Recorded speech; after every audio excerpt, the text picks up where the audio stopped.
It's me, Yana Groves. We are here to talk about how to come out on top, what to do next, and other unanswerable questions. This is week 5, and we're here to give you an injection of positivity and get you out of that funk if you're in a funk. Good funk is good, dance funk is good, music funk is awesome, but not in the down funk. We're here to lift you up and give you an injection of juice. Welcome. All right, so what have you been up to this week? How are you? Have you been busy? Have you been creative? Have you been beavering away at your projects? We've been talking about various things on this little platform here. It's been so exciting and nerve-wracking. Oh, you might have heard something there. That's a little bit of a taster for our upcoming guest. I'll tell you a little bit about him in a second. All right, so are you adapting to the changes? That's the question. We're seeing restrictions ease here in Australia. I know that some of you are not so lucky. I know it's been a little bit tough just waiting to hear what's happening. We're not sure what is ahead of us. We have no idea whatsoever. All we can do is sit tight and make the most of this downtime. There's been great news for small productions. A lot of small productions are up and running again. We've been in action.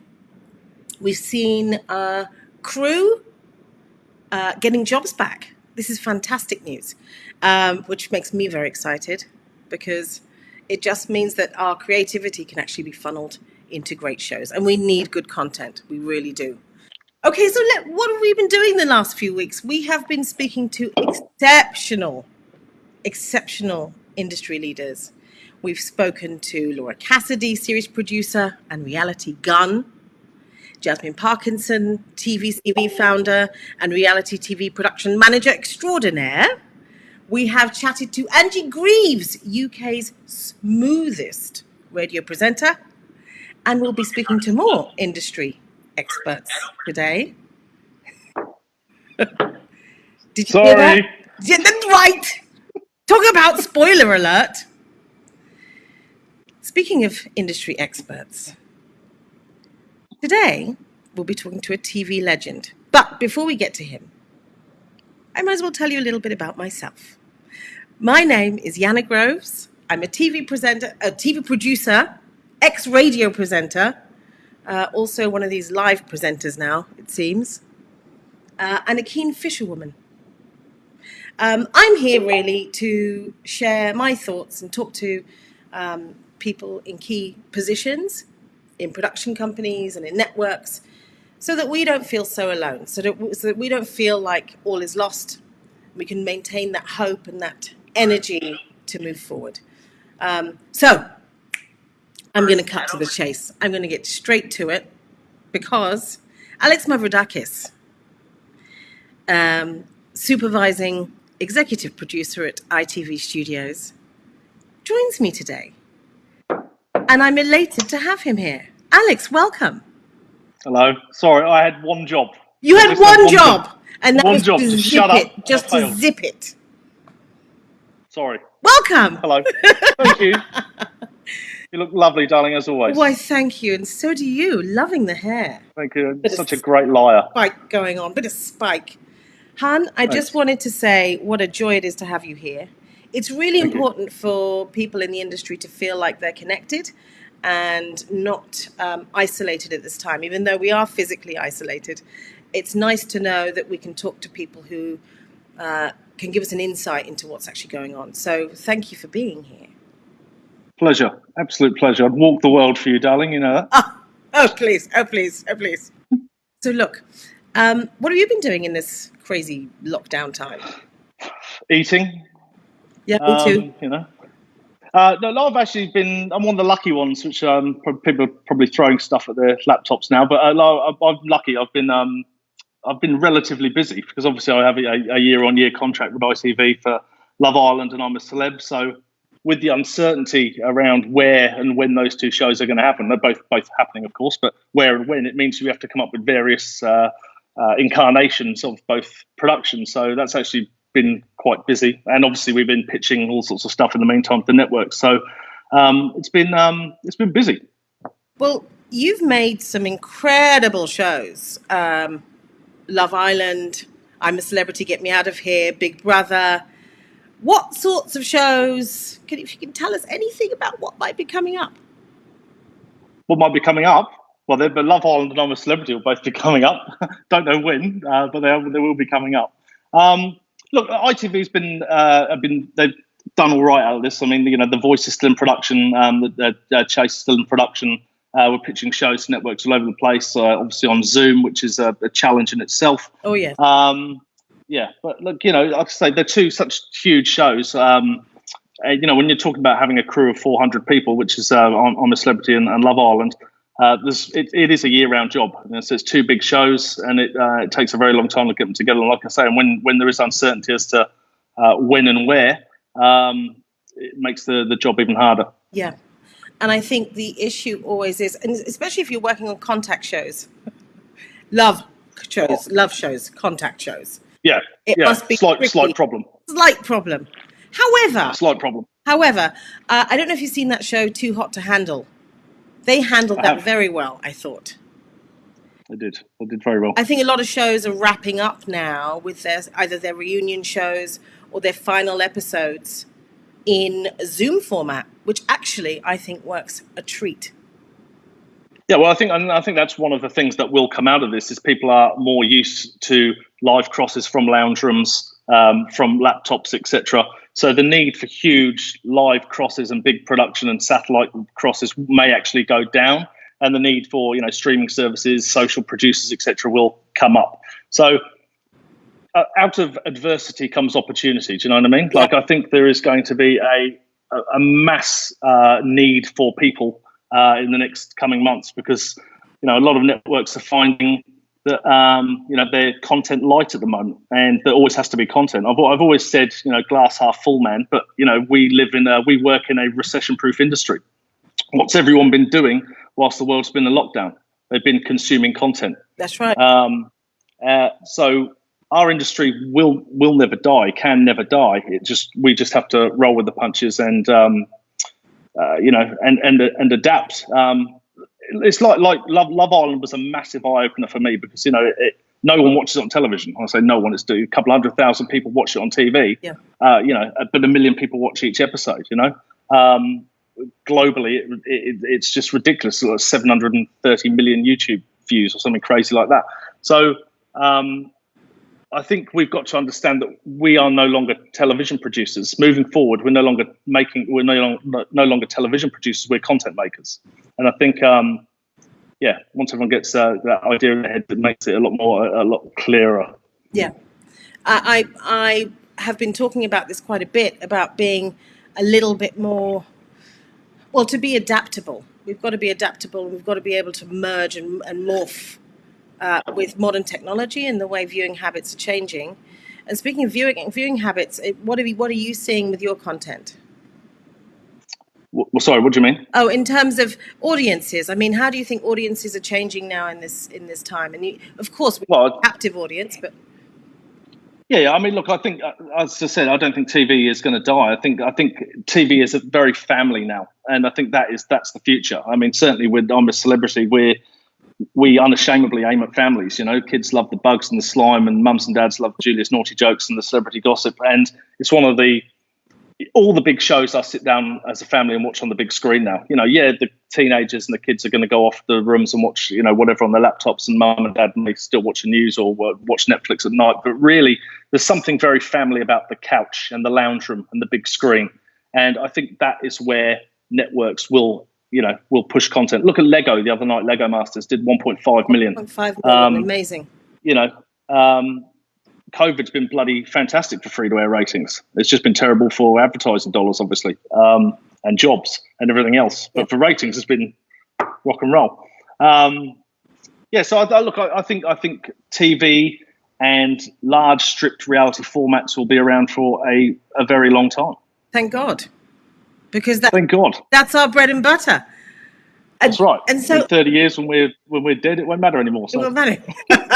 No, it's about the next generation. That's what Yeah, we're sorry, doing. That's what the next next generation. generation. Yeah, but they'll be doing different sorts of content. They won't be making television. They'll be making stuff online That's and right. for holograms and whatever else is Yeah. coming up. And so speaking of holograms, have you been doing your meetings mostly on Zoom? How's that going for you? Yeah, all my meetings are on Zoom or Google Hangout or FaceTime. I've done 5 or 6 celebrity chats where I'm a celebrity. We've pitched, shows to networks. It is, it's bizarre. You can't to try and the first thing you do in a pitch is watch the network exec's face when everything's rolling out, which you really can't do when you're in presentation mode. Yeah. The best thing about Zoom, of course, is when someone asks you a question you can't answer, you just pretend that you've had a tech dropout or bang, look, got my AirPods and now I'm actually listening to you out loud. Yeah, exactly. These are just for show, just to make me look cool. It's bizarre. You can just, if your boss asks you a question, you just stare blankly at the screen and go, "Oh, hang on, I've got to refresh." And you quickly go and Google something or make a note and think of something clever to say, and then come back 5 minutes later and smash it. You've given the game away now. You can never Yeah, do that again. Yeah. You've lost all credibility. So look, Didn't have much to start with, let's be honest about it. but so in terms of the job landscape, if anyone's listening or watching today that feels like they don't really know where to turn next, what's your advice? Okay, so for people in the industry, it's hold tight because I do think there'll be an absolute avalanche of jobs, coming up. For people that aren't in the industry, there's things like this ABC thing where they're pumping $5 million into fresh ideas. You can just Google it, you'll find it. And production companies are banned from taking part. Do you know what I mean? So there's always opportunities for people that are not in the industry. For the people that are in it, just hold tight, I guess. Yeah, it's the best advice. There will be a load of jobs coming up because there's a massive need for content. And I think the other thing is to expand your skill set, because I just think there'll be a natural evolution in television where people. I'm going to make myself sound bad here, but I can't even use Excel. I'm lucky because I think I'm in charge of 2 big shows that I think and I hope will be on air for a very long time. But if you're up and coming, learn multiple skills, because the evolution of television is the expensive old guard will get will die away, and the cheaper new people who can do 57 different jobs at once will get hired. And that's just the natural evolution pretty much of any industry, but that may get fast-tracked in TV. Yeah, absolutely. And, as you probably know, I do training and mentorships for people who want to get into the industry and also people who want to upskill within their area of creativity. So, things like interview skills, I think, are really key for people who are perhaps in associate producer roles or researcher roles, because quite often on set, you are thrown into an interview room. That has happened on more than one occasion. If you know how to interview, and you know how to shoot, and you know how to take your own content into an Avid or an Edit Suite and mark it up or even cut it, well then you're doing 3 people's jobs at once, which that's pretty good. Yeah, especially as a boss, you're like, okay, yeah, maybe I could do a little bit of money. Kind of a no-brainer. I might hire that person.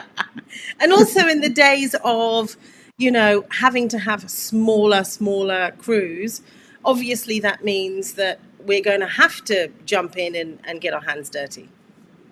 Yeah, I think so. Yeah, I mean, there's definitely going to be small crews. There's actually, the UK released, I think it was yesterday, released like the plan moving forward. I wrote it down. They released like a 5-step plan for COVID. Consider people at high. This is to get production get geared up again. Consider people at higher risks. It's obviously a no-brainer. Heighten precautions for crew and talent. Reduce the number of people involved. That's like the key one and probably the scary one. Consider on-camera requirements. Translation: don't script something that you can't shoot, obviously, as a result of the restrictions. Right. More mental health support and the ability for more feedback from crew. So those are the 6 bullet points that they're hanging their hats on to get production back into gear. Look, the message is learn how to do everything and get a job and then keep it. That's absolutely the key for moving forward, I think, and actually has always been. I think in some way the industry's become very complacent when it comes to multi-skilling. And we've always worked under a very sort of strict hierarchy, and sort of pigeonholed people in their certain technical skills. But yes, I mean, who wouldn't want to be able to shoot and produce and light and, do sound? How amazing is that? Yeah. And as an EP, you're always going to hire more people like that because it means you've got to do less. And doing less is great. I think you need to do some multi-skilling, Alex Mavroidakis. Yeah. I might learn Excel. How's that knitting coming along? Yeah, that's good. Okay, so if somebody isn't in the industry and wants to enter, what's your advice? Okay, well, without being a doomsdayer, if you like stability in your life, forget it. Because, it takes a long time in this industry to get stability. I think that the ABC thing I mentioned before is the perfect kind of way that you should be looking for ventures like that to get into the industry. Fresh ideas are always welcomed, and good ideas will always work. It's just a question of getting in front of the right person and pitching the right idea at the right time. It's really, really hard with COVID, where you can't, wine and dine and schmooze people. But that's always going to be the best way of doing it. If you ingratiate yourself with people, connected people, it's always going to be the best way of doing it. And, when you do get that chance, you've got to take it with both hands, which I know is just that's always been the case. That's nothing new. It's just common sense. But you've got to make yourself indispensable. Yeah. And actually, our TV industry started around the same time. It did. We were young. We needed the money. We were. Yeah, we did. Norwich. Norwich. The Trisha Show. The Trisha Show. Now, for those of you... For 5 points, can you remember the name of the pub that we used to go to on Friday nights in Norwich? Starts with a P. It was on set. It was just next to... No, not the Social Club. Not the Social Club. Oh, the I don't skanky know. place. I don't know. Poonanars. Remember? I knew this would be a problem having you on today. Look, those were... I'm going to Google it, see if it's still there. Those were incredible days, because I think working on talk shows... For those of you that don't know what the Trisha Show was, if you know Trisha Goddard, then you will... and she did Play School in Australia, and then went on to become, I suppose people were calling her England's answer to Oprah. And she was doing... She was more Jerry Springer, let's be honest. She was more Jerry Springer. Totally Jerry Springer. And it was a really, really tough gig. I don't know... It was horrendous, but do you know what? If you think back now, how many people over 25 worked on that show? And we're talking about, 2000, 2001? Yeah. Or even 99? There was not... Everyone was so young. Yeah, I didn't think that's it's going to go back to that as well. Like they just, not going to use the word exploitation, because we all worked our asses off. Yeah. But Jesus, I mean, we were all so young, and what a great start in television to be thrown in and have to kill yourself and do 90 hours a week and find guests from all over the place who were, doing DNA tests to find out who the dad was. Yeah, and, you are not the father. Yeah, I found it absolutely invaluable, and I guess this is what I say to people who come on my courses. If you put 110% in, you have so much opportunity at your fingertips. And we didn't have an option. You either worked your ass off or you were sacked. They would happily sack you on the spot. There was none of this, I've got to go for a surf, or there was none of this, I've got to go to dinner and my boyfriend's waiting for me. That was the end of someone's career. We had to give ourselves 100%. Still would be if you worked for me, but anyway. Surfing, having a laugh. Yeah, exactly. Not that you can do much surfing in Norwich. No, but not that you can fire anyone today anyway. Well, to go through 67 lawyers before you can sack anyone. Well, that's true. Well, thank God, Alex. That's thank God. That's a good thing. It's a good thing. But I remember just having to knuckle down, suck it up, and have those 2 hours sleep, if any sleep at all. Sleep in the office sometimes, before shows, writing script. Yep. You get to learn a lot of those sorts of skills. So, I mean, I think there are a number of those kinds of shows, but a little less these days in terms of talk shows and getting fully skilled. But of course, I'm going to recommend courses because I run courses, and I'd love to share some courses with people. And Alex, actually, I'll tell you, we are going to be running, this is good news, running a couple of online courses live. We'll do a sort of live course that you sign up for 2 hours at a time. So things like interviewing skills, storytelling, character development. Do you think that's a good idea? Great idea. The more people that know story, the more options there are. Yeah. That's great. Yeah.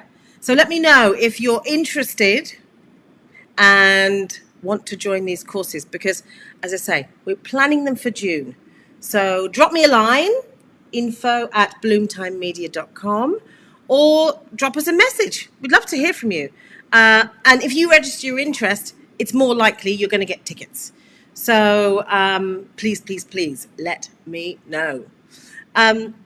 Okay, so Alex, what's next for you over the next coming weeks? Are you going to be beavering away? What's your story? Yeah, well, ITV's got such a massive catalogue of shows, so it actually takes a very long time to go through them and get them pitch ready. And you've got to look at the networks and see where shows are performing and where shows aren't performing, what holes and what problems they need solving. So there's a lot of development going on at the moment. But like I say, I've still got. I'm already talking to celebs for the next series of IAC. We're already going to start potentially casting now for the next Love Island. It's just a question of where and when, really. I'm just hoping that the borders open up in time for IAC in Africa. If not, we'll have to look domestically. But we're ready for both options. But there's a lot of work that needs to be done. So I'll be sitting here at the end of my table in front of that, whatever that is, that picture. I think that's the first time I've ever seen it, actually. Never noticed it before. Doing my thing.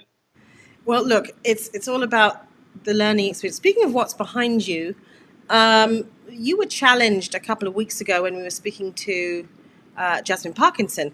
She had a little Batman cape hanging on her door, and I think you messaged to say, please put on the Batman cape. And our challenge to you was you should be wearing one. So where's yours? Not all heroes wear capes, Oh, God. That sounded pre-planned, that line, but it wasn't. It was actually really quick. I was actually quite impressed with myself then. Oh, good. Give yourself a pat on the back on your uncaped back. I don't have any Batman. I think I've got a Wonder Woman costume in the cupboard somewhere. I don't have Batman. I think I've seen you in a Wonder Woman costume. You look very fetching, especially with those hairy legs. Thank you. So if you were to be a superhero, who would you be? God. The Invisible Man. The Invisible Man. Yeah, that's think of the trouble you get up to. Dodgy. Anyway, look, Alex Mavroidakis, it's such a pleasure to have you here. There is one piece of very important news you haven't shared, and that is, and you're like, what? What's the news? News. I told you. Look, I'm going to out you here on this platform. No. Yeah. You very kindly offered people to send CVs to you. Oh, yes, I did. Yes, I did, because we don't know when the networks are going to click. Like, if they take any of these things that we're pitching now, and we're pitching big shows, we are going to need people immediately. And we're always looking for good people from a celeb and Love Island. And I think that's just the nature of the beast. There's just going to be so many people employed at the end of the year. The drop-off rate we're going to have from both those shows is enormous. So I'm very happy to take CVs. I'm always happy to take CVs. And of course, I'll file them away. And then when I need people, I can open them up. And the good ones, I'll give them a call. That is huge, huge, huge news. And what an opportunity. I think that's really good of you.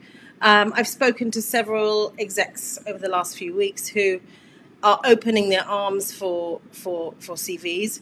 I think it's hard for some because they don't have the jobs there just yet. And we're all just crawling our way to the start gates. Just so we're ready to go and kick off. But I guess it doesn't hurt, does it, to share your information, get in touch, make yourself known, and especially getting that CV nice and... What don't you want it can never hurt. Yeah. Oh, don't do's and don'ts on CVs. Don't write them in the third person. Alex Mavroidakis is a television producer with over 25 years. Yeah, don't write them in the third person. You put them straight in the bin? I'm not going to be that rude, but I always look at them He puts and go, straight in the bin. I'm not writing a novel here. I don't care where you went to school if you're 40 years old. Do you know what I mean? It was a long time ago. I don't care where you went to school. I don't care if you went to, something Brothers Primary School in 1974. It doesn't interest me. Played netball. What else? Oh, netball. Why do people put their pictures on their CVs? We can stalk you on Facebook and Instagram. But you know what's interesting? Some of the execs I've been speaking to say the opposite. They don't mind a photo. Right. But guys, okay, so the message here. If you are applying to Alex Mavroidakis, no photos. No photo. No third person. Photos are fine. But you'll have a chance with a photo. Third person is the biggest no-no. I don't get it. I don't get why anyone would write about themselves in the third person.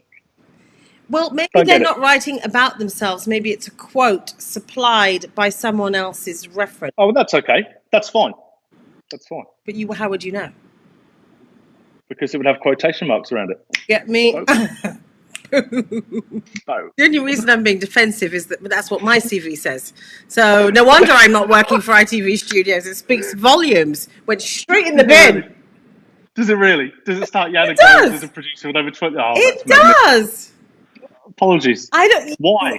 Why? I think it's a really nice introduction.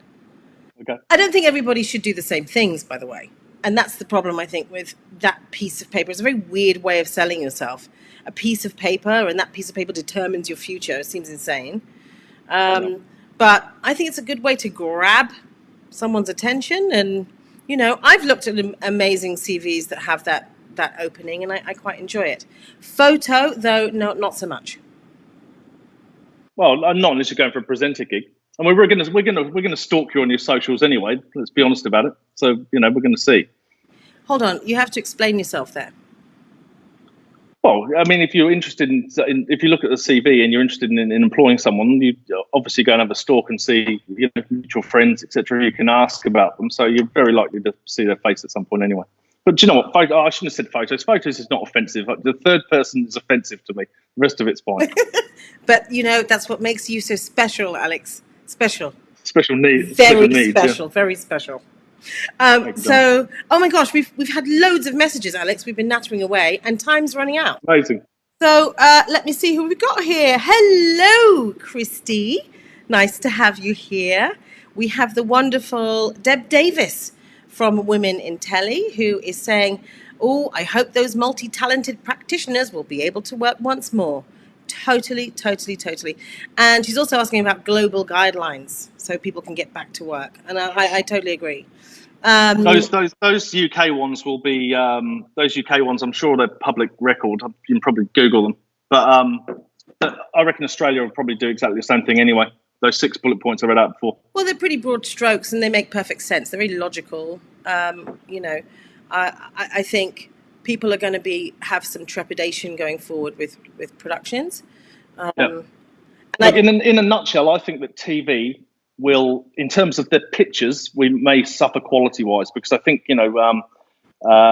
this sort of thing that we're doing now is the new normal, and I think it's accepted certainly in this time that there might be a bit less picture quality. Whereas I think drama is going to go the other way. It's going to become even more cinematic. So when you're watching a drama, you're just going to be blown away by the pictures. Yeah. Whereas TV is content first, which in my mind, it should always be content first. Do you know what I mean? It might not be shot in 4K and have a billion cameras on every single shot. Some of the huge productions may have to make efficiencies in that regard, I suspect. Yeah, and I'm really excited to see what this new style and what new genres we can pull out of this time. I think it's going to be really exciting. Yeah. It's a creative challenge, but one that we should all be. I'm quite excited about it. Yeah, me too. Because I think it's very easy. It's not easy, but we have a number of exceptional formats that have run and will run. But to create something that's new and enticing and gripping is the challenge. We also have heard from Mark, who says, he's interested in some of these topics. Great. Think he might be interested in some training. Excellent. Upskilling is the key. Gare, the Viking, is actually asking, what email address should people send their CVs to? Didn't we do that? Oh, no, we didn't, did we? I'm alex.mavroidakis@itv.com. alex.mavroidakis@itv.com. And those details will be in the Facebook post as soon as we finish here. That's fantastic. Let's see who else we've got. We have a message from Natu. Hi, Natu. Lovely to see you. By the way, this is courtesy of Natu. What do you think of the blonde locks? Beautiful. But you've always had the best hair in television, always. So it doesn't. Nothing surprises me on your head. It's just like Yana hair. Could be anything, like a small puppy or a banana. You've got the best hair in television. Always have had. I love Undisputed. you for that. I'm going to put that at the top of my CV immediately. Make sure you write it in the third person, though. Yana Groves has the best hair in. It's a deal. For 20 years, Yana Groves has had the best hair in television. It's an absolute deal. Alex, on that note, thank you so much for joining us. It's been such a special time to talk to you. And as I say, it means a lot that you're offering people to, offering to look at people's CVs, and keep up the amazing work. You're entertaining the world as you have just entertained us. Thank you. Thank you very much. Good luck with the training and everything. Be good, stay safe, and I expect to see at least some kind of superhero something when you come back next time. Sure. I am naked from the waist down now, so I don't know. Well, so am I. That's all right. Surely that's what you do when you're doing one of these. Standard Zoom, Google Hangout. Standard. Hi, Oscar Bailey. Anyway, cover your ears. You're young, I know that. Anyway, Alex, thank you so much. You're a legend. Ciao, ciao. So that was the best. Alex Mavroidakis, supervising executive producer at ITV Studios. What a legend. So, guys, thank you again. We've done it. We've done the 5th one. We've done 5. Thank you so much for your incredible comments. Hi, Summer. Thank you for joining. Remember, get in touch. Send me an email. I'm so happy to hear from you. info@bloomtimemedia.com.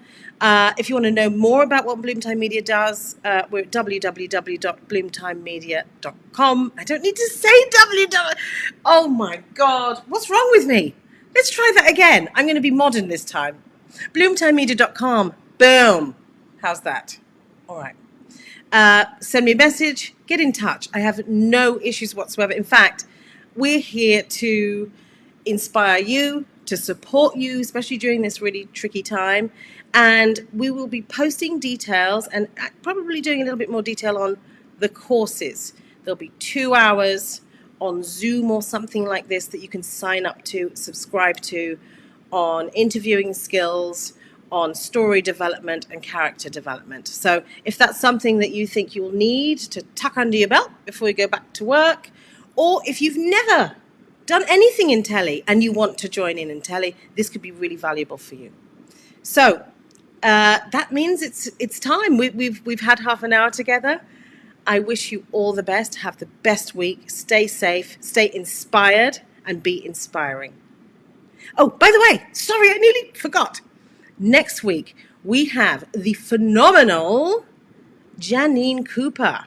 Janine Cooper, executive producer, legend of all legends, makes huge shows like the Bachelor franchise and many, many others. So join me again, 4 o'clock Wednesday in Sydney, 7 a.m. in London, or 11 in LA, and lots of different times all around the world. And if you're not watching it live, you can watch it anytime. So take care of yourselves. Thank you so much for joining us.